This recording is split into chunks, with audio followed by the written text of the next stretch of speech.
Hello, welcome back to the Morgan Brand podcast. In this series, we are going to be talking all about recommended books and audiobooks. And today's episode, I'm going to be doing on Eat That Frog by Tracy. This is the book, as I said, and those of you that listen to the introduction episode, I haven't read this book. I haven't opened this book because I listened to the audiobook version, but I know some people would prefer the book version. Now, this book for me, I was recommended this book by one of the business coaches I was working with, a guy called Alan Bark, and a few of these have come from Alan, and then my own reading as I've been going around.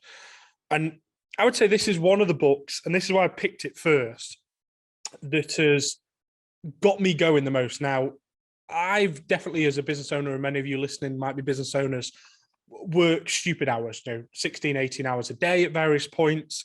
But at various points, I've got nothing done in them 18 hours a day. I'm working, but when you look at the end of it, what have you got through? I've battled emails, I've done tasks I shouldn't have done.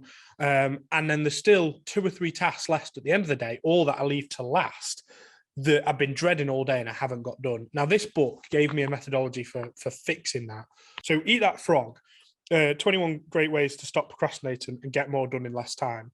One of the basic premises that for me that really helped was writing down 3 tasks that you need to get done the next day. And if you could do that the night before, even better, because for me, I often don't like going to bed on a task either.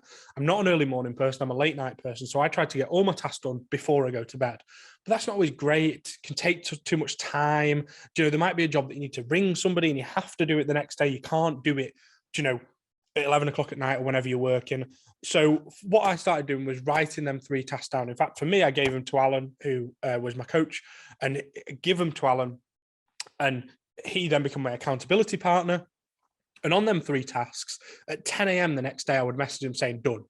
Now, these 3 tasks for me throughout the year could be various tasks. They're not all work related. These are the 3 horrible tasks that you want to get done in that day that normally you would put off multiple days, or put off to the last to the last day or to the next day or whatever, that you just get them done. And you wouldn't believe, it sounds so simple, but by doing them at the start of the day, and I said I'm not a morning person. I'm not saying get up at 6 a.m. and go to the gym because that's what you said you were going to do, and have all this done by 8 a.m. What I started doing was clearing my 3 frogs at that point. And they call them frogs because they're the horrible tasks in your day. And if you think about these tasks, they often loom over you all day. But by getting them done first, I can't tell you the momentum that gave me throughout the day. And for me, I started doing this kind of back in June, July 2021. I was buying a house at the time. So a lot of my frog task was to do my house, and managed to get that through a lot quicker than I ever expected. And these were jobs I was putting on my list, like, print and sign and scan back in the solicitor's papers. These were the jobs that you'd often leave to last. You've got everything else done, and do them last because, they're not that important, but they are important and they're annoying you all the way through the day, and somebody might start chasing you for them. The other jobs that I often put in my frog tasks are ringing people to have awkward or horrible conversations that you may not want to have. Shove them at the start of the day, get them done rather than thinking about them all day. When you think about them all day, it ruins the whole day. But when you just get them done, it's often easier than you ever thought. You get it done, you move on. So for me, I would really recommend this book if you're a procrastinator a bit like me.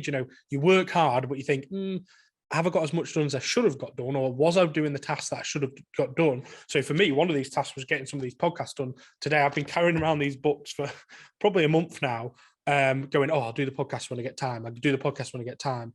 And you don't get it done. And this may link in for these people as well that go to the gym or want to do that. What I'm saying about these 3 tasks, it doesn't have to be work related. We often talk about work related stuff on here, but for me as a good business owner, as a good entrepreneur, as a good manager of my staff, by me being organized and me getting rid of all my horrible jobs, it makes it easier to help them. So clear my horrible tasks first, clear my diary, and away we go. Eat That Frog, would definitely recommend it.